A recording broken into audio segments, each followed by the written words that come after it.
You are my sunshine, my only sunshine.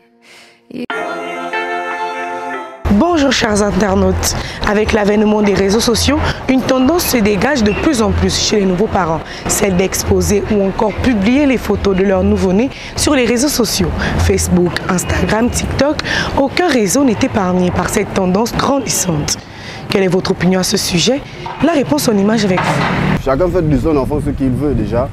Mais il faut reconnaître qu'avant, avec la tradition et tout, on cachait des enfants, et histoire d'abord de les faire mieux grandir, de les rendre plus solides et tout, avant de les afficher au public, de les montrer à n'importe qui. Mais aujourd'hui, il y a la technologie, il y a le modernisme. Voilà, chacun veut montrer sa perle rare, chacun veut montrer le fruit de ses entrailles. Bon, du moment que les réseaux sociaux ne tuent pas les nouveaux-nés en sorcellerie, que chacun fasse de son enfant ce qu'il veut.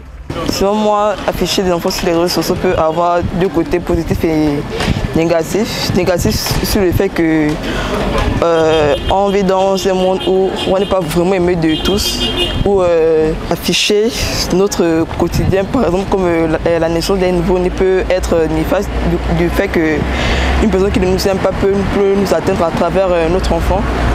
Et aussi, voilà, les lancer des maladies, tout ça là. Et positif aussi parce que c'est un plaisir, c'est une chose, on peut la partager aussi avec le public. Mais sinon, dans tout bonheur, il y a aussi un côté aussi négatif pour moi. Je ne pense pas que ce soit une bonne idée parce que vous mettez en danger la vie de vos enfants, des petits en fait, aux mauvaises personnes, aux mauvais yeux en fait.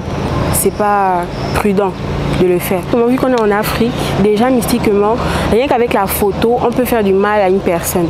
Donc, lorsque tu prends ton enfant, tu le filmes et encore, par exemple, tu montres bien son visage, c'est vraiment très dangereux parce que si on a même on captive le regard de l'enfant ou bien même le visage, c'est pas bon.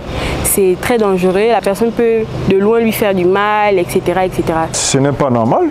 Après, on est africain, c'est déjà pas dans nos mœurs. Et je pense que c'est une attitude à éviter parce qu'on ne sait pas qui peut faire une capture de cette photo, de cette image. Et puis, il y a des fins fétichistes, l'exploiter dans le sens négatif.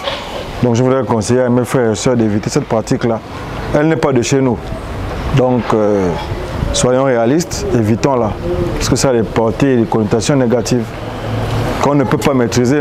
Après, c'est une pratique qui n'a pas existé à l'ancien temps avec nos grands-parents. Pourquoi aujourd'hui, nous, on va l'utiliser sans savoir la réalité? Il serait donc judicieux pour nos jeunes parents de préserver leurs enfants et de ne pas se laisser emporter par toute nouvelle tendance. C'était la question du jour. N'oubliez pas de vous abonner à nos différentes pages et surtout, restez connectés sur News Live.